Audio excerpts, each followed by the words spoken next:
Welcome, Kim Barthel. Thank you so much for coming and spending some time with me today. And I'm so looking forward to what we're about to unravel in our time together. Me as well. I feel absolutely honored to be able to have this conversation with you, Joanne. Thank you for the opportunity. Mm-hmm. And I think what I was hoping our conversation will focus on is around that self-awareness and building those skills for self-awareness. And I know when we were having conversations before leading up to today, that you had shared that there was a workshop that you had provided, and it was called like the only person you can change is yourself. Mm-hmm. And when I heard that, it just resonated so much with the work that and the messages that we've been talking about with polyvagal, and particularly around neuroception and how our nervous system is picking up on those cues of safety all the time. And it just like, I'm like, yes, this is really where we need to be starting. Is the only person we can change is ourselves. And that whole collectiveness of how that resonates out to others immediately around us, but also out into our society as well. So that's what I was really hoping we could talk about. But before we start there, you have an amazing journey to where you're at now. And I was hoping you could share a little bit about that, and please embed some of your personal amazing experiences that has really helped shape your learning and to the work that you offer now. Wow. Thank you. That question, this is a podcast, so you can't see, but my face is red at that question, just because of the awkwardness at speaking about one's life experiences is, vulnerable. And so when I respond to your question, I think that the key factor for me in my experience as an occupational therapist has been the word yes, meaning saying yes to things that sometimes feel risky, saying yes to things that sometimes are different than what the mainstream might do, saying yes to potential ideas that don't yet exist. And that sort of summarizes everything right from the get-go for me. This is my 37th year of being an OT. And right from being a student, I wanted to understand things at a very deep level. So when I was an occupational therapy student, I had a professor at university who loved sensory integration. So at 17, 18 years old, when I first came into the OT program, I was exposed to SI and fell in love with it immediately. But ironically, my first mentor used sensory integration in mental health. So talk about already having an introduction that was not mainstream, with clients and patients who had schizophrenia, who had bipolar, who had personality disorders, already in the 80s thinking about the things that you and I think about now. And so in my hunger and zest to become as educated in SI as possible, I became a student of Dr. Ayers. And at the very end of her career. And I deeply loved and admired her. And I remember being this little thing sitting on the mat in the Ayers Clinic, watching her with these big eyes, thinking, I'll never be able to do these things. That how does someone get to be capable of thinking this way? And I'll never forget what she said when I asked her that question. She said, it's about your intuition. And I don't think at the time I had any idea what that meant. And then one day, Dr. Ayres said to me, Kim, you need to go learn about the body. And I was like, okay, whatever that means. You tell me I should do something and I will go do it. And I said, well, what does that look like? And she said, well, Mrs. Bobath teaches neurodevelopmental treatment. And I think it would be really helpful. I see it in you that you need to understand how the body works in response to sensory input. So I went off and took my training in NDT, neurodevelopmental treatment. And all the time I was learning that information, I could see how the pieces fit together, how the body was such a key element as the container for safety and the container for sensation, and how movements were a reflection of those sensations, but also how movements were already a blueprint of a person's experience. So even, in my early 30s, I was already trying to put these thoughts together. But I think the biggest game changer for me in coming to the work that we do together, you and I now, was I was in private practice in central Canada, and I was asked to work in a school for street kids. So this was an outdoor school in the streets of Winnipeg, Manitoba, where it's 40 below in January, with kids who were homeless, who were gangs. And we had this kid that was drug exposed, prenatally exposed to drugs and alcohol, who was living on the street until he was 8 years old. And off the radar screen to the system as a child that could be in care.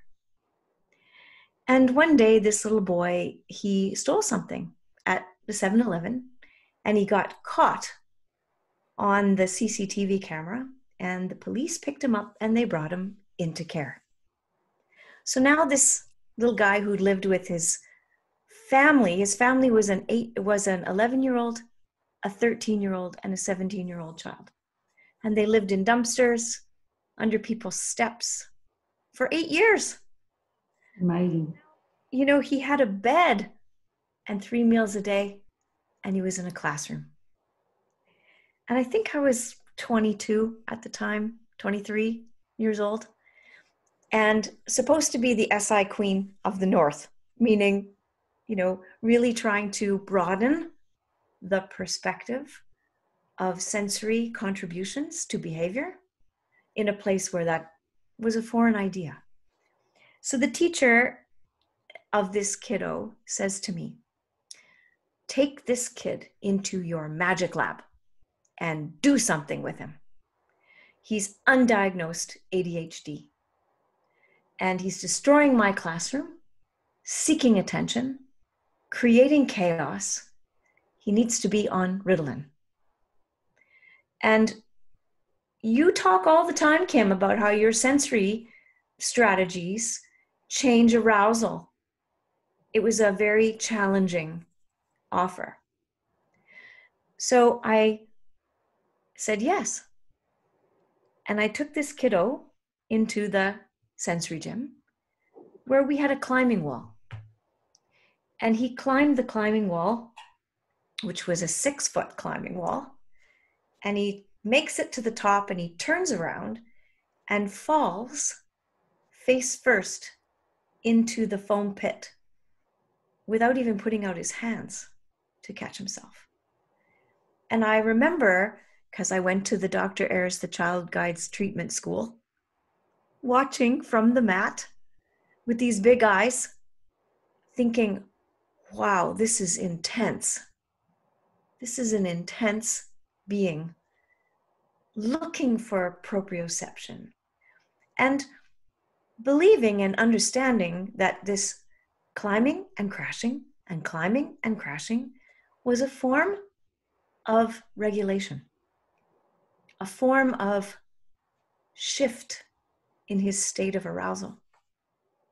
So 45 minutes into this session, this boy who never stopped moving was lying on the mat with his hands behind his head, looking kind of contemplative. And I'm really proud of myself, as if I've done anything at all, because I can see a shift in his state. Well, he left my therapy room and went back to his living quarters and tried to hang himself. Because this was my biggest learning.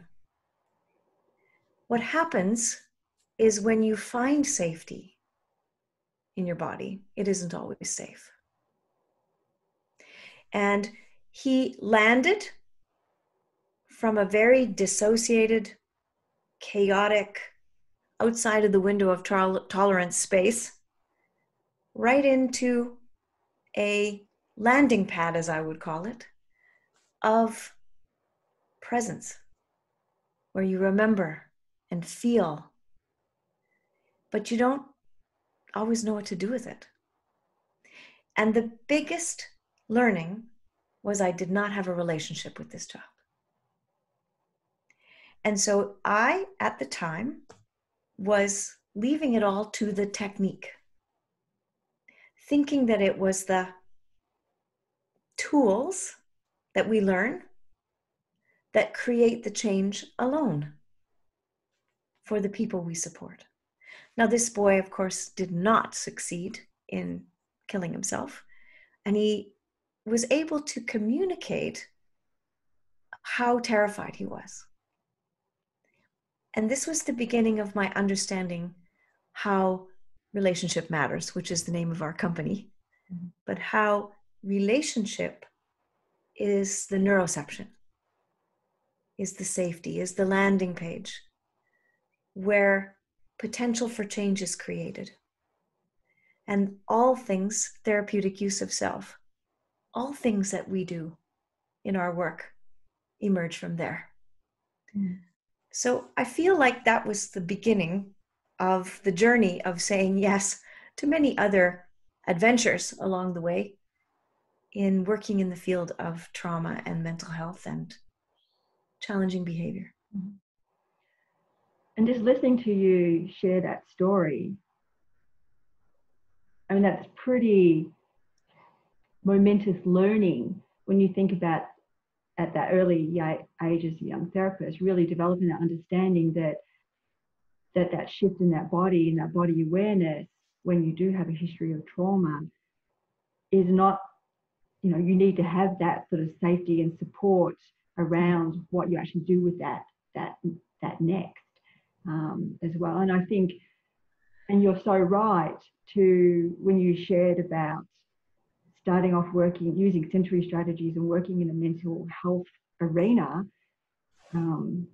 was so new, really, in those earlier, I think there's a little bit of a difference in our clinical school time, but I know in Australia we definitely had probably 40% of our training had some mental health capacities to it, but then I pretty much graduated and went to the US and worked in the US as an OT for 23 years. And mental health was not really an arena that OTs worked in the USA. And it wasn't now returning back to Australia 5 years. Occupational therapists have a huge role within mental health, and this understanding of a body integration approach helping in a mental health capacity is so important and still not well known in a lot of other mental health, allied health professionals, unfortunately. In my travels teaching around our globe, I feel like it's emerging. Some of the most well-revered, knowledgeable teachers that we have out there, like Dr. Bruce Perry and Stuart Shanker, and Peter Levine and Stephen Porges, of course, they are recognizing the occupational therapist's thought process that contributes to the holistic perspective of intervention for trauma, because they understand and see that we have a knowledge base that looks at the body as it integrates with emotion in ways that other professions don't. And so as I listen to my colleagues on the speaking circuit speak, I'm hearing increased appreciation on their part for the pieces that we bring to the picture. And I find that reassuring and also inspiring that we are bringing ourselves forward into this support mechanisms of mental health as contributing professionals, for sure. Mm-hmm. And I think very much so the sensory motor strategies that was very much born out of Dr. Ayres' work. I definitely connected with what you were sharing in your early career around learning sensory integration. My first placements in pediatrics as a student was in a very tight, restricted hospital setting, and I walked out of that wanting absolutely nothing to do with a child and working with children in my life. And then my last big clinical affiliation was going to be, or was heading to the north part of Australia, and I was going to be part-time pediatrics and part-time in the mental health and rehab unit. And I was doing whatever I could to help try and get out of pediatrics. And I'm so thankful that I didn't, because my supervisor was absolutely amazing. Just lived and breathed sensory integration and just the whole neuroscience behind sensory integration. I just couldn't get enough of it. And then, yeah, it was what I pursued as a young therapist. I think we're both speaking to the power of mentorship here. That when you have mentors that light you up, you know, again, when I watched Mrs. Bobath, for example, treat children with cerebral palsy, it was like a state of grace.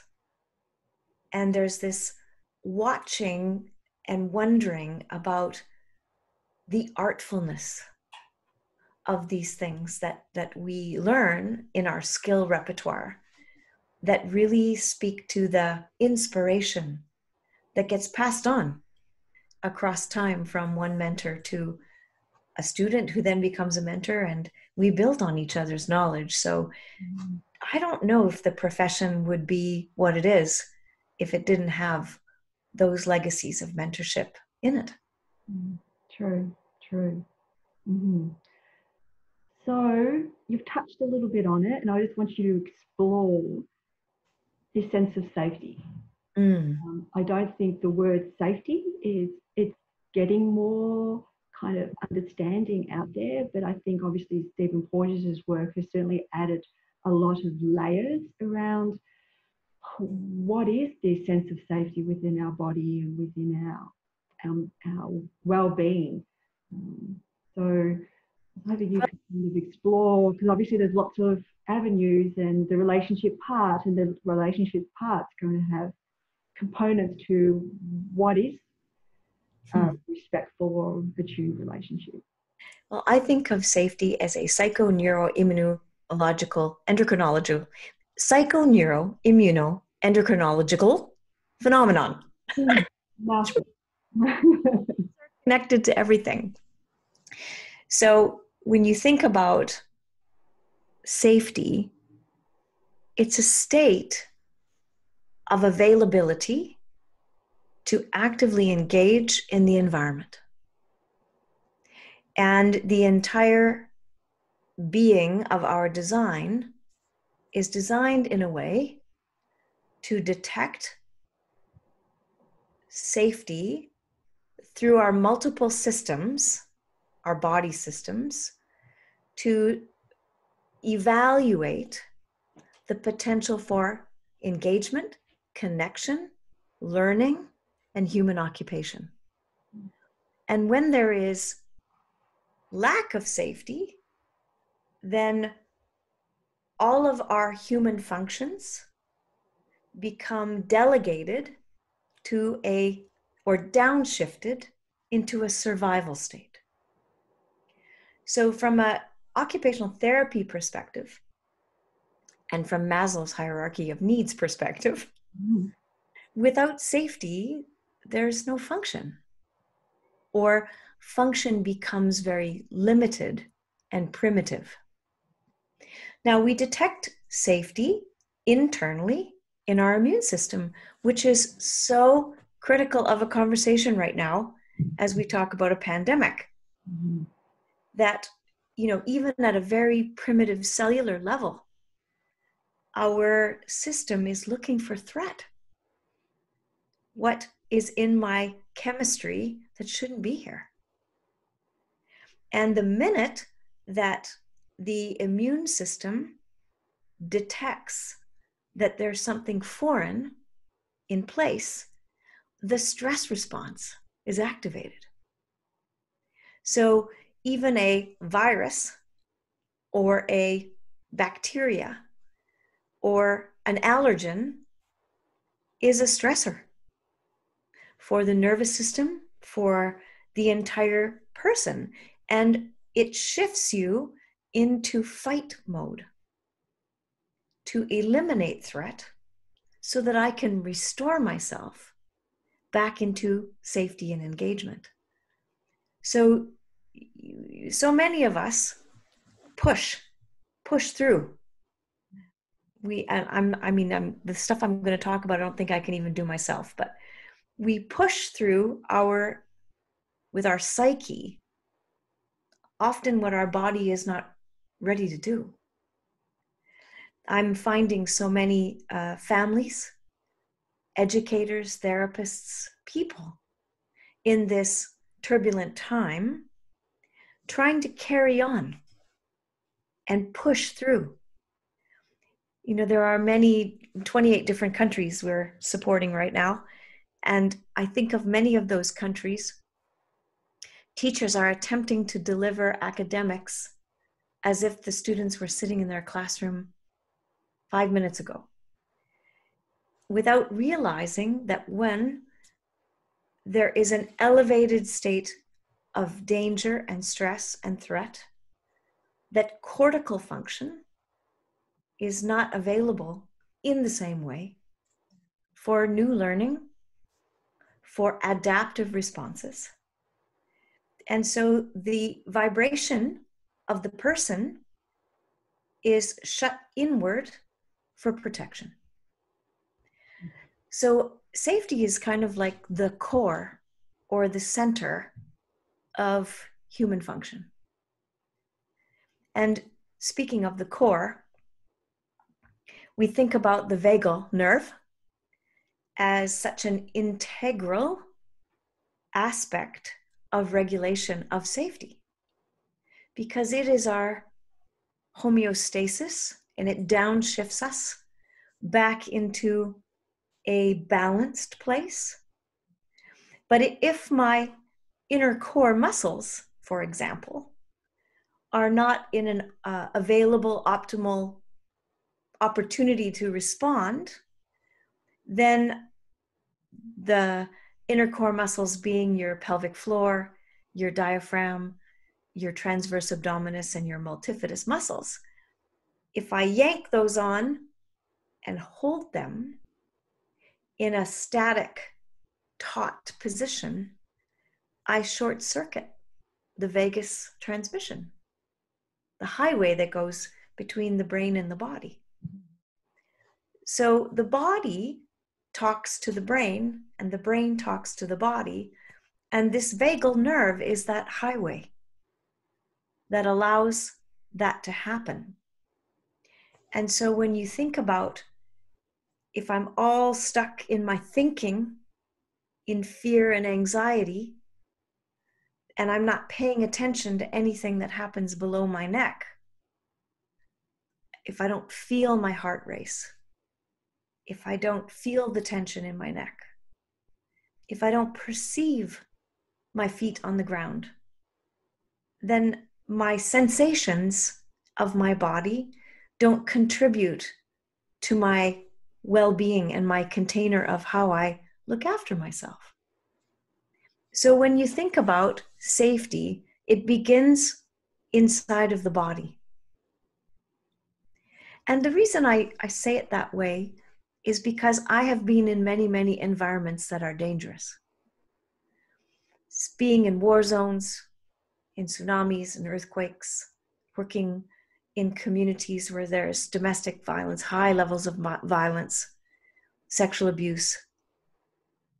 And there are still people who feel safe in danger. They have it in them.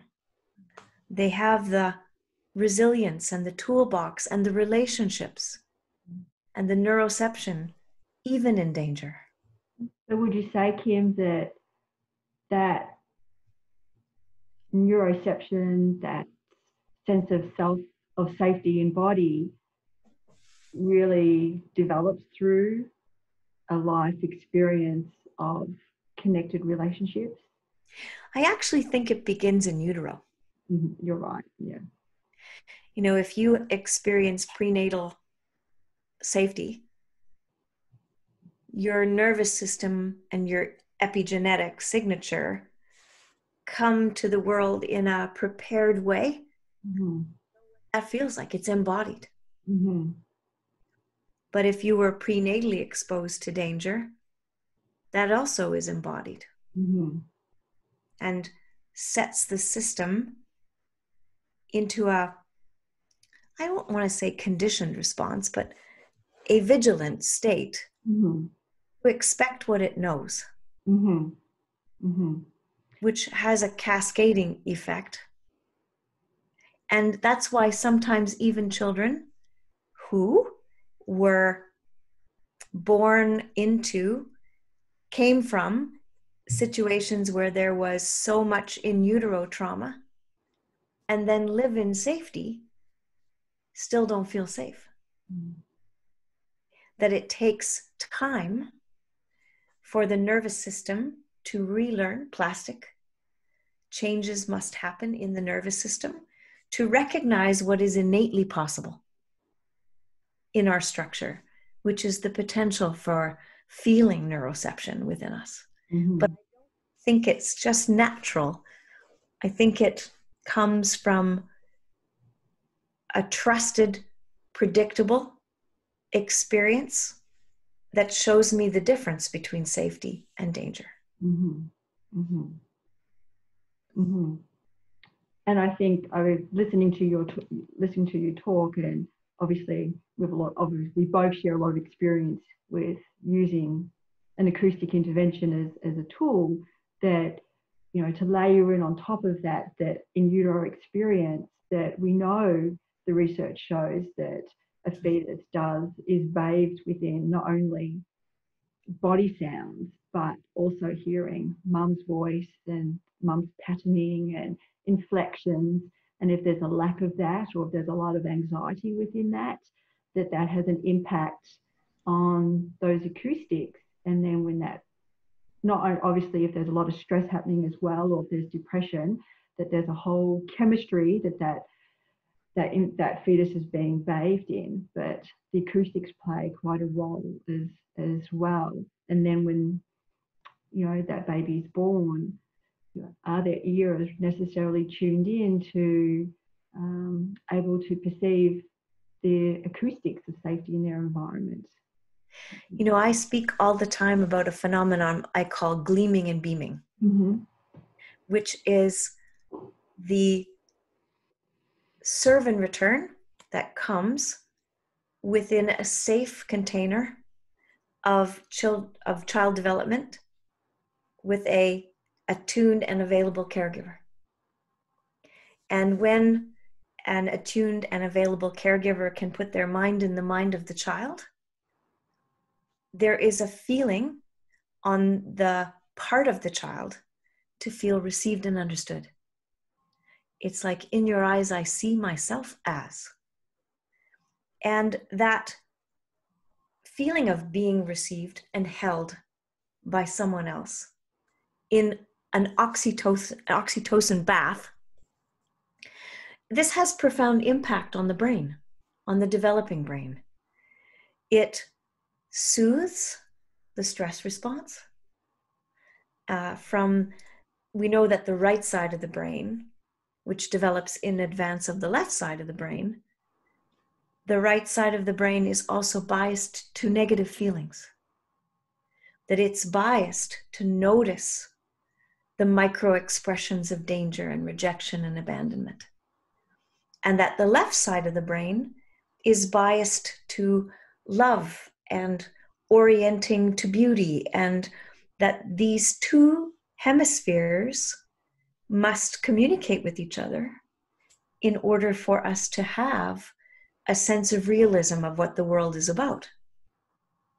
But when I don't get sufficient gleaming and beaming, then the negative bias has a strengthened force to it, and it creates a sense of heightened anxiety and stress that is in the backdrop all the time. And what that does is bring the ears out into the soundscape, brings the eyes out into the visual scape and into the peripheral. Because if I focus, then I am going to be potentially compromised from a safe and comfortable location in myself in relationship to the environment. So we see what sometimes looks as limited social engagement or poor processing of language as really a vigilance to danger. And that relates to my story of my kiddo that was undiagnosed ADHD. His nervous system, whether that was, a mental neurodiverse brain or an acquired state in adaptation to danger, maybe they look the same in the end. But his orientation was outside of himself, to be always scoping the environment and unable to stay connected to any relationship or activity with a single mind. Mm-hmm. Mm-hmm. Mm-hmm. I'm wondering, with what we've been talking about so far, this might be a nice little transition point, since we're talking about that early development and developing resilience in the nervous system for that sense of safety through relationships, that maybe we segue into the workshop you give on the only person you can change is yourself, because I think this is information for people listening, where we have parents listening, and obviously practitioners, and we have individuals listening, and this information can be carried into homes and for practitioners with their clients or in their own family. So please share with us the information. I always say you cannot regulate another person if you're not regulated yourself. And so given that neuroception, I love that word. Steve for that word. Yes. Felt sense of feeling the other allows us to have empathy, compassion, connection with another person. It means that I can change that across my lifespan. Even though it can begin in this gleaming and beaming, this function of self-regulation is something that can change until you stop breathing. And there are sort of 3 levels in the brain where this phenomenon of regulation happens. And one very primitive level is in the brainstem, where I process all the information from my body. Then it comes up into my limbic brain, where I start to give an emotional evaluation to the sensations. Is that a spider crawling across my face? Or is it just wind blowing on my face? The amygdala has a role in appraisal, but it's the cortex that says, it's only the wind. It's not a spider crawling across your face. But in the states of heightened danger, the slowest path is cognition. Because when the amygdala is on fire, thinking is very hard to do.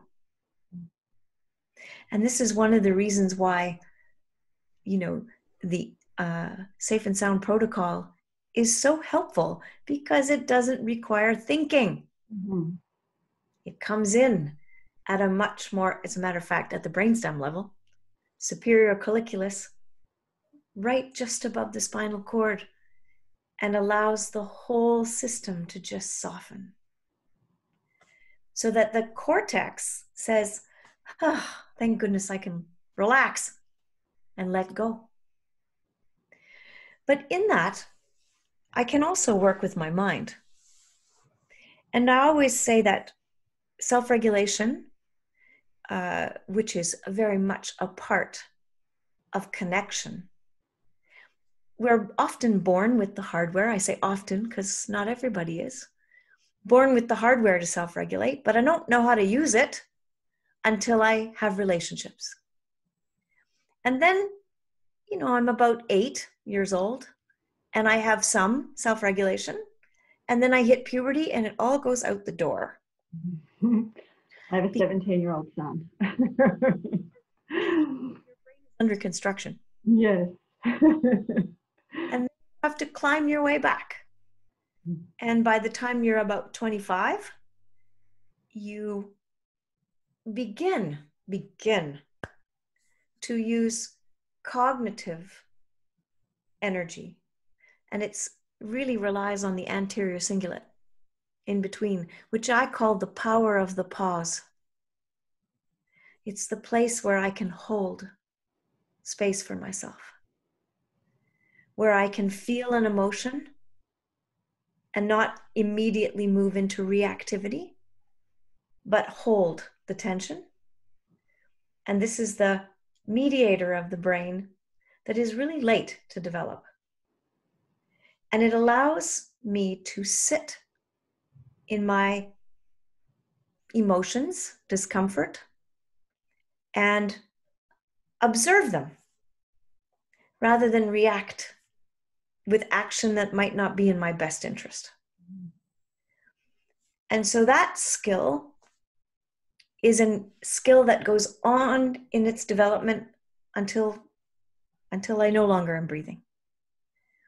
And so when we say the only person you can change is yourself, I can't fix anyone else, but I can attend to myself. I don't know about you, Joanne, but when I give a workshop, most people want to know, how do I fix this behavior? Right. I have this kid that. Oh, yeah. And then the sentence goes on for 2 pages. The question is, what do I do? And you hear this from parents, teachers, and therapists, and grocery store clerks. Person. And really, all I can do is change my own response to the behavior that I see. So the first step is self-awareness, which means, what am I feeling and thinking in response to what I experience? And why is this bothering me? I often say, what is the trigger? What is evoked in me that makes me so agitated here? And often it's a behavior that we observe, or it's a word that we hear in response to perhaps something we've done, or even something that we feel about another person. So we are all triggered by things like words like arrogance, words like insidious, things that make us feel things because we would not tolerate that in ourselves. And it's the delivery of how those words. Exactly. The intonation and the inflection. Oh, that kid is so bad. Yes. There's always this perception that kids are sitting up at 3 o'clock in the morning thinking of ways to irritate people. And there's always a reason for the behavior. So step one is self-awareness. What's going on for me? So in your workshops, sorry to interrupt, Kim, but so in your workshops, how are you kind of helping people develop that? What kind of cues do you? Lots of times I give them examples and stories, but basically in my work, I haven't talked about this part.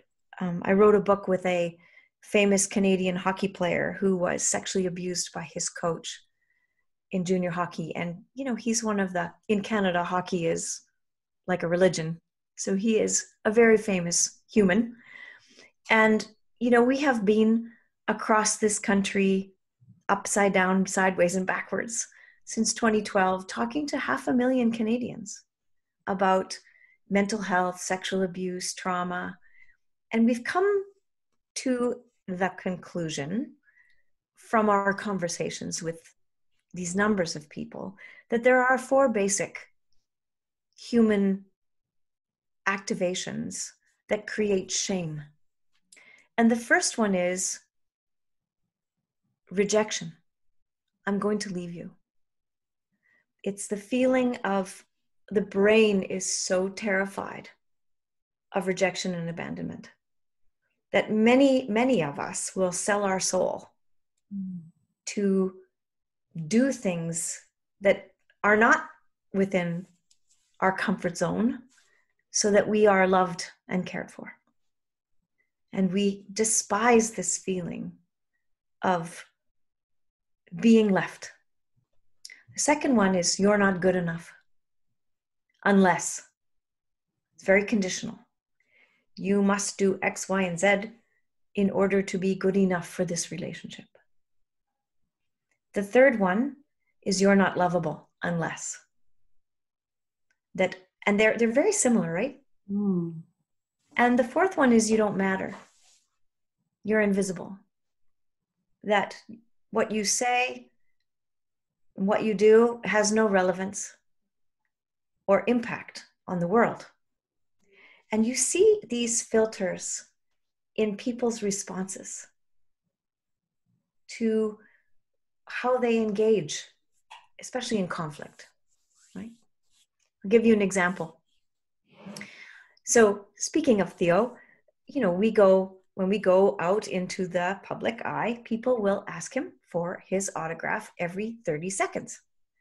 He cannot even go to the bathroom without somebody asking for an autograph. And I'm often the one taking the picture. And I'm very used to it.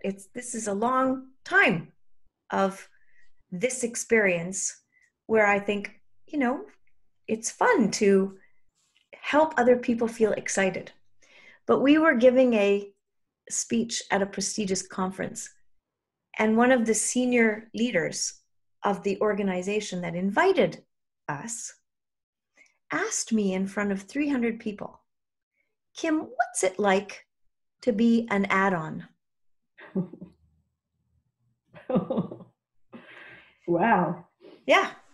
And not only did I have to regulate myself, but I had to regulate Theo because his fists were starting to clench. He wanted to move into defense. And,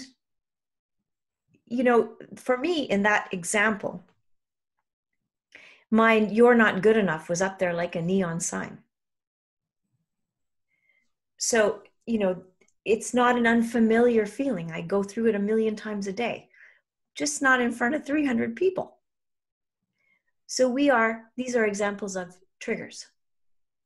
When your husband says to you, how come you left the light on in the bathroom? For some of us, that's, because I forgot.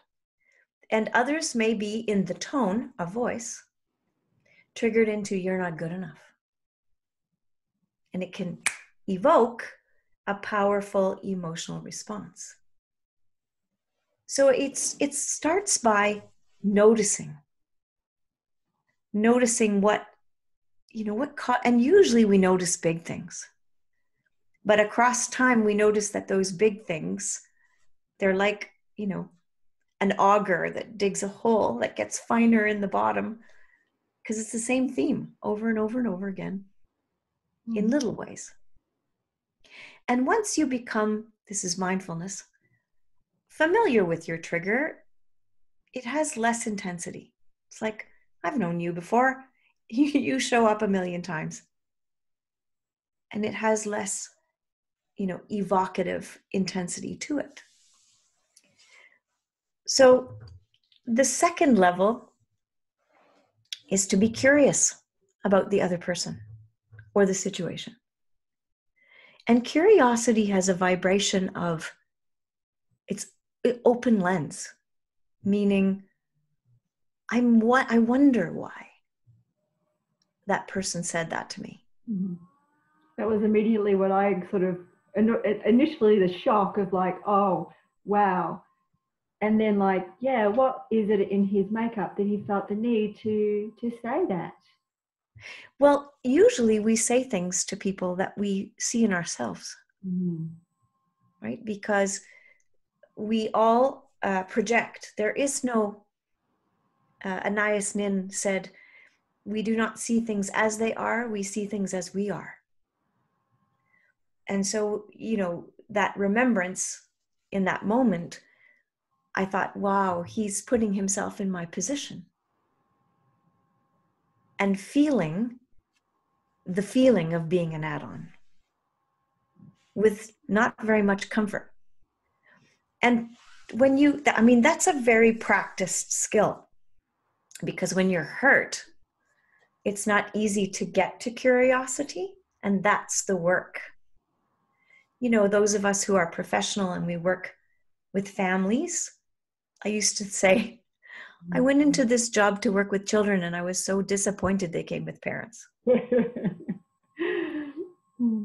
Right? But we meet people who stir in us the pieces that are legacies of our own psyche.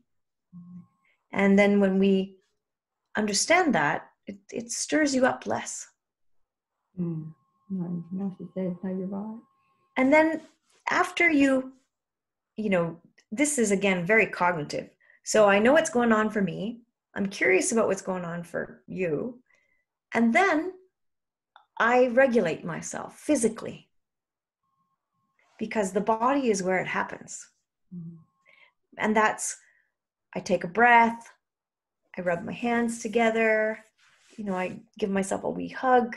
Sometimes I touch my face, play with my ring, play with my earrings. Body things create a shift in the chemistry that immediately support me coming back into my window of tolerance. Wouldn't you find also that for some people, you do, in order for them even to start to notice, you have to create that shift in that underlying vagal regulation before they can sort of, as you were talking all along about having access to the cognition, so you can actually, take that moment to pause to actually say, oh, it was what he said and the way he said it was triggering me to respond, versus just always being in that aroused and immediately. Sure. And I find that people do one of two things. They either internalize or externalize. So they either go into this withdrawal with, folding in on myself, or they are immediately in defense.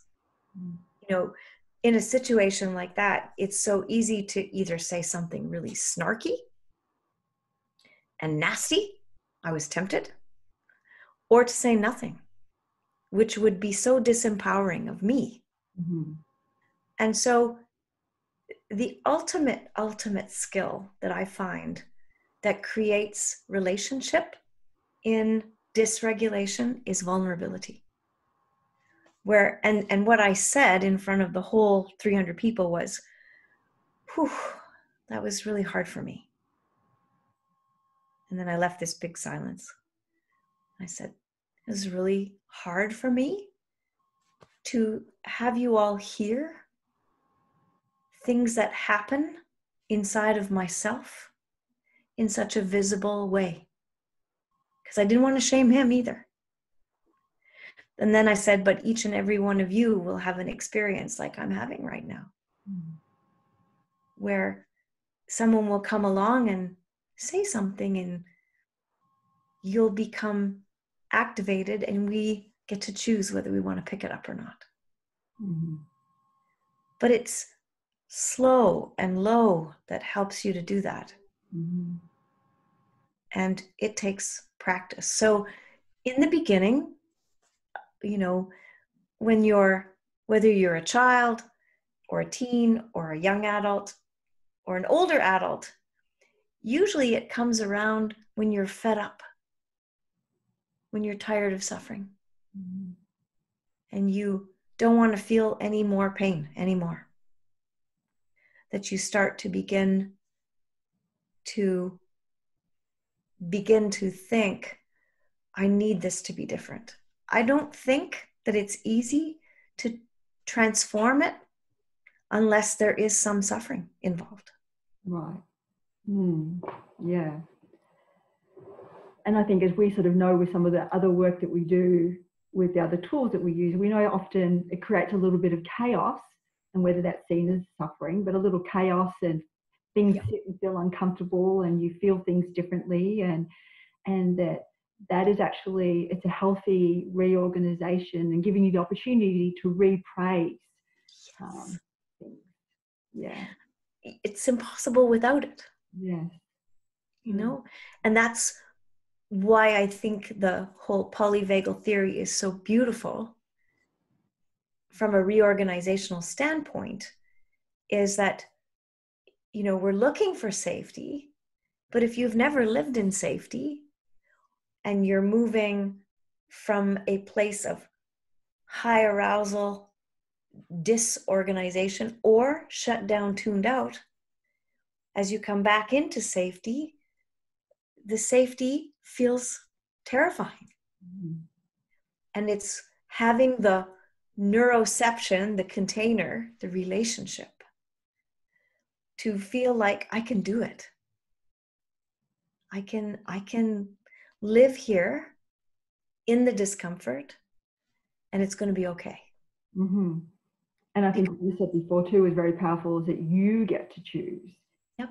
You get to choose. And I think, the knowledge about everything you've shared, but polyvagal and understanding our own nervous system helps us with that better awareness, and we can make those choices. Definitely. This is what you learn as a baby. As a baby, it's just natural. You are experiencing the safety naturally. But if you didn't, you can still learn it.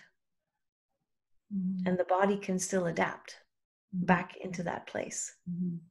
But then you have to learn to use your new skill. Right? And I think that message about how adaptable our biology is a really important one for, I think, people listening to this podcast, for them to take home, that you can create those shifts and changes whatever stage you're at. You know, that we're biology to survive and evolve, and that we can make those healthy changes.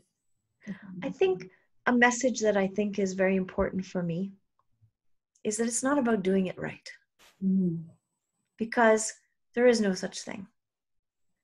And I make it sound so important to be able to look after yourself. But I'm remembering not long ago having a webinar where we were speaking about this idea of self-care and the pandemic. And we were talking about how this is an opportunity for reflection, because in this extraneous stress that we have, the worst of us comes up. All of our fear is exaggerated by the context, and we don't even have to go looking for a trigger. It's right there. Mm. And then my colleague said, I just want to eat potato chips. I thought, that's very important. That it's about the capacity to make room for change rather than force it. Because your brain and your body will only do it when it's ready. Mm-hmm. And so I like to keep that balance in mind, that, you know, we're talking all about the work of change, but it doesn't have to be work. It can be eating potato chips. Right? And I think this whole experience with the pandemic is, I'm seeing some really positive things that are coming out of it as well. I think people are starting to find ways to actually connect. I think people are actually connecting with their families more. Yes, maybe using, you know, Zoom or other, you know, media platforms. Neighbours are getting out on their street and connecting. I think Doreen, she was, when we were chatting last, she was sharing how she lives in a court, and the people on Sunday night were coming out at the end of their court or having a glass of wine and had nibbles, and they were, yes, keeping social distancing, when normally people would just come and go on their normal day-to-day business. And I know at least in Australia, you're actually allowed to still go out and exercise. So bike sales have gone through the roof. You can't go, and sporting equipment. All the stores are sold out of, and even online, are sold out of a lot of sporting equipment. People are setting up home gyms and working out. A lot more people are out walking their dogs. People wanting the rescue. A lot of the pets have been adopted. Yes. I mean, like I say, fear exaggerates fear. And you're reminding us that compassion and kindness is here in equal measure. And, you know, we also see the best in each other. I remembering the time that I was working in India, doing some trauma-based work on the Pakistani-Indian border, right during the earthquake. And in that time frame, the border disappeared. And all that political conflict that exists every day evaporated for a time. People carried each other to safety. They supported each other because they shared a collective trauma. And it brought out the best of their humanity in each other. So it's, in danger is safety through connection. Very interesting. So I just want to backtrack a little bit to what we were just talking about, a little bit about self-care. And I'm just curious, you know, if you feel comfortable sharing, what do you do for self-care, Kim? Connection. Yeah. I mean, for me, energy comes, I'm not an extrovert, but meaningful connection fills my bucket. Tremendous amount. I'm very much fueled by passion. And that can be bad, because sometimes I can hit the edge of my passion and be so excited and make myself tired. So passion is another bucket filler. But for me, one of my biggest ones is what I do with my mind all day long. And so, for example, even just looking out the window, I live in a very beautiful place. If I just turn my head that much, I'm looking at the ocean and beautiful trees and flowers, and it's connecting to beauty in moments. And those little moments, they stack up to give me a greater degree of resilience. And, food. I'm very connected to health through food, and I really suck at doing exercise. But I do love a few things, like some yoga. But for me, my self-care comes predominantly through my relationships with people and through what I do in my own mind. I also have a hot tub. You also have a hot tub? In Australia, it might not be so popular, but here in Canada, it's a great thing. Mm-hmm, mm-hmm. Well, I'm too lucky enough to be close to the ocean, and we probably get to use ours a little bit more than yours. I must admit, you can go for a walk and go and have a bit of a surf, but there's other things that you do too that I'm sure fill your bucket, and there's some organisations that you're involved in, and you're very giving. Thank you for saying that. Mm. I am, and that gives me the opportunity to tell you what they are. I want you to share. When I was more into some of the other ventures that you're involved in, and I know you shared at another presentation that I attended when you came out to Australia. You shared, I'm going to totally mess up the name of the children's community, so I need for you to pronounce it so I don't lie. That just moved me, and so I want you to share, because there is a lot to be said, and I know there's research out there, but there's lots to be said about what we receive back through actually giving to others. Yeah. For every today I was signing a whole bunch of books that are being shipped, and for every book I sign, helping is healing. Healing is possible, because helping others is one of the greatest healing forces possible. So I agree with you 100%. The children's community that you're speaking about is called Jump Say Gatsal, and that means the Garden of Love and Compassion in a Tibetan dialect. And it's in the Himalayas of northern India.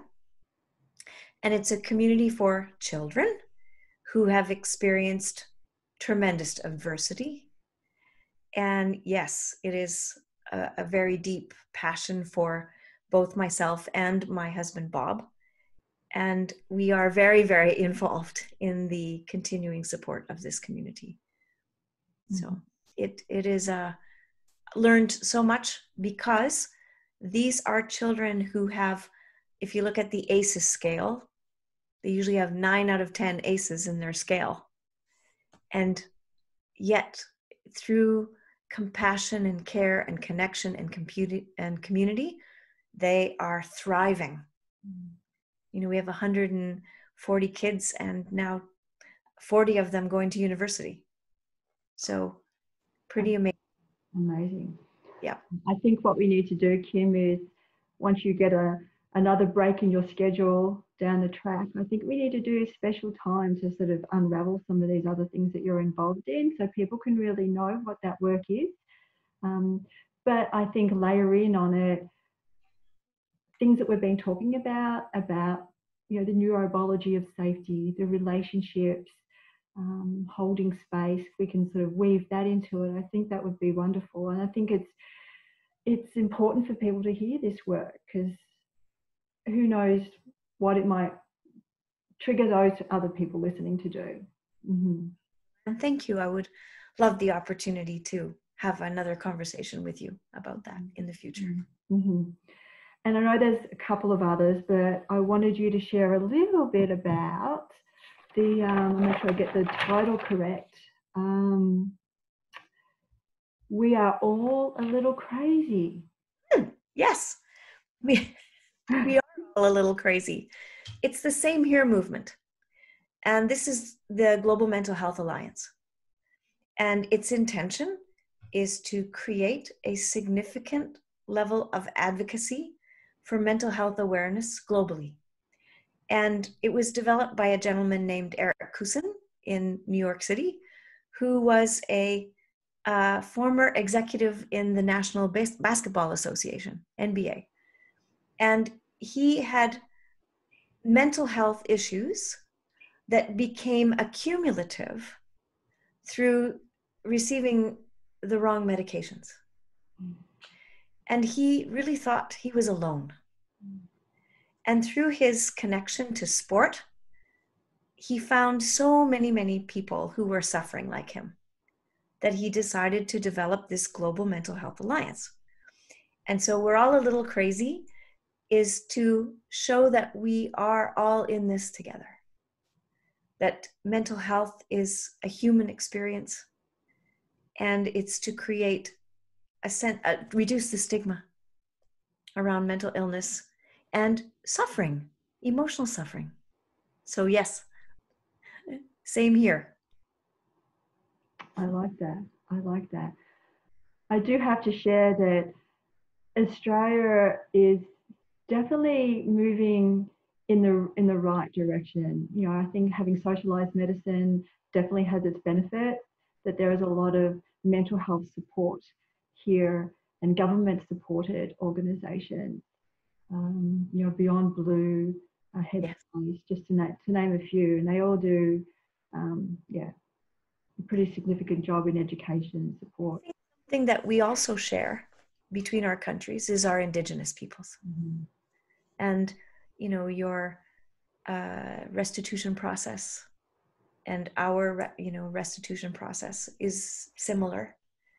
And so we have a lot of learning from residential school survivors in Canada, that we are seeing how transgenerational transmission of trauma affects an aspect of our society. And that has been a very big part of my career. So I don't know if you know this, but my very first little wee experience in mental health was in Alice Springs. When I first graduated from university, I was a tourist. And there was a little wee project in Alice Springs looking at the Brunick-Ozoretsky test of motor proficiency in the Aboriginal children of Alice Springs. Oh my gosh. It as a volunteer. And so that was you can see my Aboriginal buddy back here on my shelf, my very first exposure to the legacy of trauma that happens from colonization happened when I was in Australia. Wow. I feel like our countries are trying. Right? Yes, I think there's, I know from my trips to Canada when I was in the US, I know when I went to Toronto, it was had a very similar feel to Melbourne. It Yes. definitely did. We don't have anything like Niagara Falls, which is pretty amazing. We had the good fortune to be up there. I think I was doing actually an ILS focus training at the time during winter, and got to see it when it was all frozen over. Just Beautiful. amazing. And I luckily enough had my daughters with me, so it was just so special to share that with them. Yeah. We don't have an Ayers Rock here, that's for sure. No, and that is a pretty spiritual and pretty amazing, scenery. Yes, yes. Actually, where I live, Kim, I'll have to send you a picture. Maybe I'll try and post it onto the podcast. Mm-hmm. We live on a hill, so we get a bit of a view down to the ocean, but we almost have like a mini Ayers Rock, Mount Coolum, and the land's flat, and it's an old volcanic rock you get to look out for. And I do like to exercise, so it's closed right now because of national parks are closed, but it's my go-to each week to go and climb the stairs there. And then you stand at the top and just take in the nature. You get the whole coastline to look at. It's just breathtaking. It is really beautiful and magnificent. Yeah, and you remind yourself that this is our world is beautiful, our country is beautiful, nature, and just take it in. Yep. And that's a very big part of neuroception. Yeah, definitely. Well, Kim, I'm aware of our time, and Thanks. it's been great information. Was there anything else you think you wanted to? That was a pleasure to think and share and have a conversation. And hopefully there are a few thoughts in this conversation that will ripple out to others as they listen. I think so. I think there's some nice gifts that people can take home and start to think about during this time. I think I mentioned to you a few weeks back how much I love your podcast. Oh. I've listened to your podcasts myself in the past and have recommended them to others. And so I'm grateful to you for sharing your wisdom and knowledge with all of us. And thanks for having me on today. Oh, well, thank you for that. I'm honored that you're sharing my podcast, and yeah, thank you again for coming on. And I know that we'll speak again as time goes on. Great. Thank you. Wow. Well, I knew it was going to be good. A big thank you again to Kim for sharing her knowledge with us. I will have the link to her website in the show notes, where you can find out more information about speaking engagements, the different education opportunities that she provides, and the organisations that she supports. I will also include information about her book that she spoke about, Conversations with a Rattlesnake. Remember to stay grounded and in a ventral vagal state as best you can. I hope you found the information in this episode helpful. I love to hear from you, so please send any comments or questions or suggestions to sspodcast1@gmail.com. That is sspodcast1@gmail.com. For information about the Safe and Sound Protocol acoustic intervention, please contact Integrated Listening Australia, if located in Australia and New Zealand, at integratedlistening.com.au. And for the rest of the world, contact Unite Integrated Listening Systems, located in Denver, Colorado, at integratedlistening.com. Dr. Porges' website is also a great resource to learn more about the polyvagal theory. Thank you very much, and I look forward to connecting with you all next time.